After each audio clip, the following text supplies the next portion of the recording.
How you guys doing today? This is Andy Omar, and today I'm just gonna give a different video. I'm just gonna put out a story, a paranormal story that I've actually had here in the Philippines.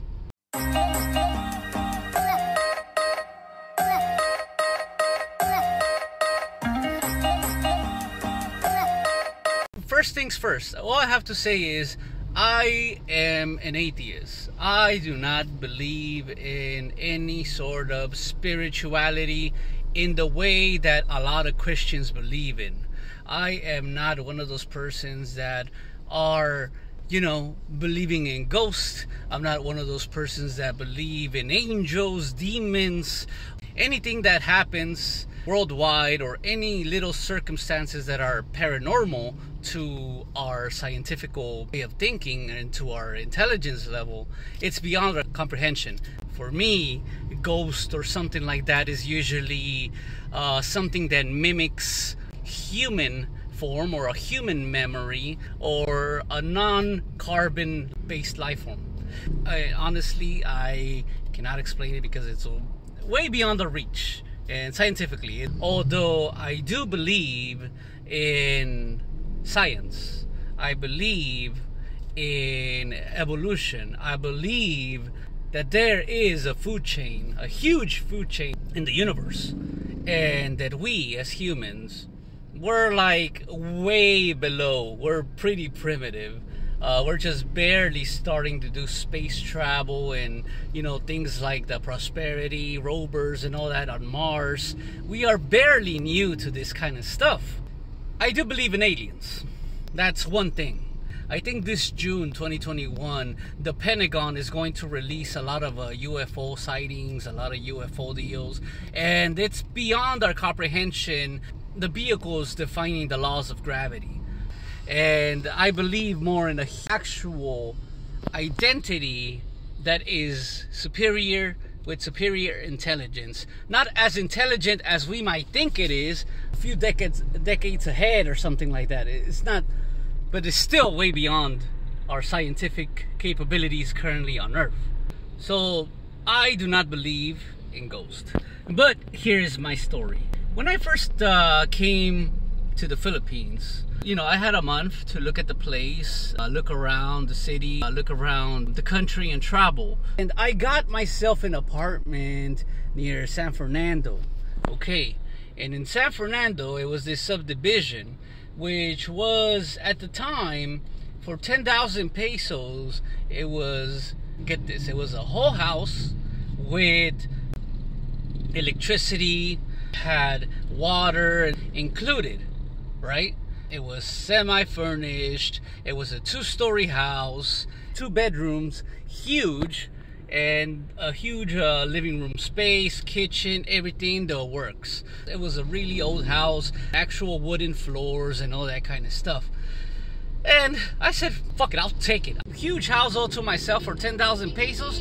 Man, I was feeling like a king. I didn't notice anything until the second night. The first night was great because I was alone. The second night, it was little things here and there started happening. I had this house for 30 days. On the 30th day, I got the fuck out. And some people would tell me, Andy Omar, why didn't you move earlier? Well, at the time, I was waiting for my job, man. And I didn't really have any money. I loved the place. And it was like a dream come true. I'm like, damn, this is cheap. This is so good. And the transaction was really fast.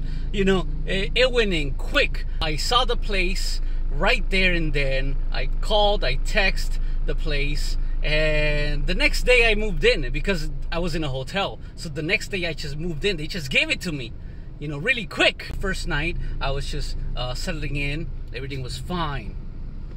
The times that things happened, things that I started to notice, was when I used to bring in guests. Night number 2 was that when I went there, I had a guest over, we were upstairs, and it was pretty hilarious because, like, on the kitchen counter, you leave your your plates and all that where it's drying near the sink. And I bought some oil, but the oil was in a glass container.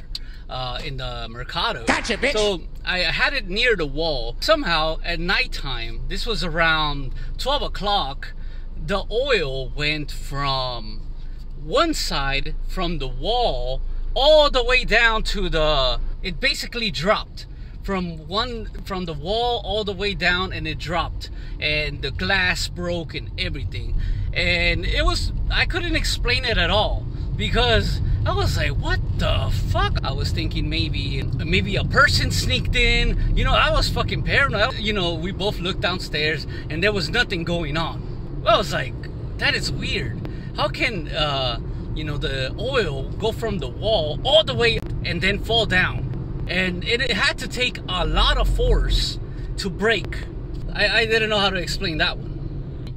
Other things kept happening later on, like the third day, for example. That was the time, and we would hear steps because we would have to go upstairs to the rooms. So we would always hear steps.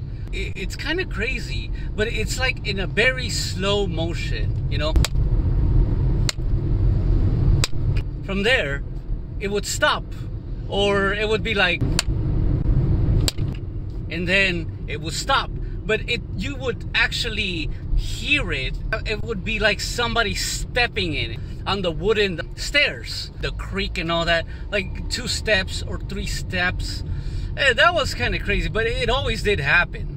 Then there were times where you would smell smoke, like somebody smoking, like in a certain area. You know how, you know, when somebody smokes a cigarette, like it's spread all over? No, this is like when you go to a certain area in the house, like let's say in a 2 square meter area, you would just start smelling it. Like you go to the other side, it doesn't smell anything, but then you go to the one side and it will. It was kind of weird like that. So yeah, that was one of the things that I was like, huh. It was sometimes smell of perfume, smell of smoke. Another time where I actually had my ex, right? And she was pinched like really hard, like in her back. Like she's like, oh, what the hell? And I'm like, what's going on? And she's like, oh, somebody pinched me. And I was like, really? And yeah, then she had a bruise. It was crazy. Like she really, literally, she had a bruise. Like it's like somebody went up to her and pinched her, like right behind her, and we were both right there. So yeah, to this day, I mean, she could testify, like, hey, that was really true. I mean, I'm sure she's gonna be seeing this video, and yeah, she'll be like, yeah, that did happen. Usually, it's weird because there were times where I would actually have lights would turn on at times. Sometimes the radio would turn on. Sometimes the TV would turn on. And usually there were songs that I used to like back in the day, and somehow a very good coincidence is when it would turn on to the song that I like as soon as it started. And this happened like probably 5 times. And I was like, what the fuck? Like 3 times were the same song, and the other 2 were 2 different songs. And it was so weird. Really. Like I would be sleeping like in the middle of the night. This would be like around 12 o'clock or something, or 1 a.m. And all of a sudden the light would turn on, the radio would turn on, specifically to the beginning of the song. The thing is, I gotten so used to it that it got annoying. It was really annoying. Like fucking seriously, it was so fucking annoying. I don't know if it was a female thing or a male thing or whatever, but it didn't seem to like it when I used to have females in the house. That's one thing I couldn't explain. The analog accessories and all that stuff turning on, the steps, the coldness. I would feel like a cold breeze. Not really like a breeze. It's like when somebody's like touching your face, kind of like a breeze. Like, you know, when you could tell when like caressing you, and That was one of the creepiest things because that shit was freaking cold. It was, you know, like you could feel the pressure, but you cannot see it. You guys, I don't know if you guys can understand it that way. I would hear the radio like brr, brr. There's no static, everything. The signal is crystal clear, and then interference. But overall, when I was on the second floor, in a way, I never felt so safe in my life. And at the same time, I was annoyed and I was scared. But I felt like really safe. I had this feeling that I was really safe. But I had the feeling that I wasn't safe if there was a female there. I mean, how can you be living a bachelor life when you got all these crazy weird things going against you, cock blocking you, right? I mean, you got ghosts cock blocking you in the Philippines. Like, come on!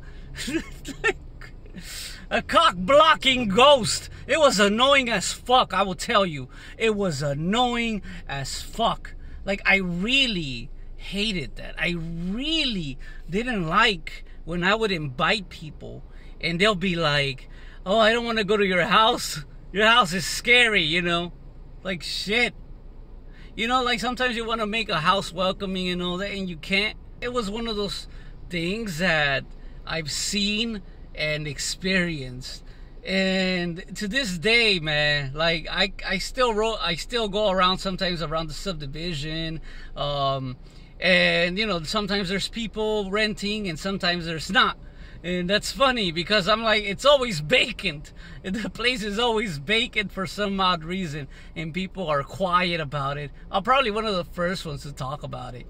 I don't know if you guys got any stories like that. Because for me, as one of those guys who do not believe in these kind of things, I really don't. I still don't believe it's ghosts. I still believe it's some sort of life form or something beyond our comprehension, for sure. I got a great feeling that once, like, the Pentagon and all releases these UFO sightings and all this kind of stuff, it's happening. You know, these things are already happening at a fast pace. Like in this, there were so many sightings in April and March alone. There were so many sightings in 2020, 2021. There's something that for sure I'm predicting that there is something that will present itself sooner or later. So, and it's beyond our comprehension. And definitely it would put religion to shame. Kind of like we are doing now. We are actually making humans now. We are actually cloning. We are actually doing gene selections, right? So imagine if somebody with our scientific knowledge now, imagine somebody who can comprehend this even better than us. Anyways, it's one of my little stories. This is Andy Omar signing out. Peace.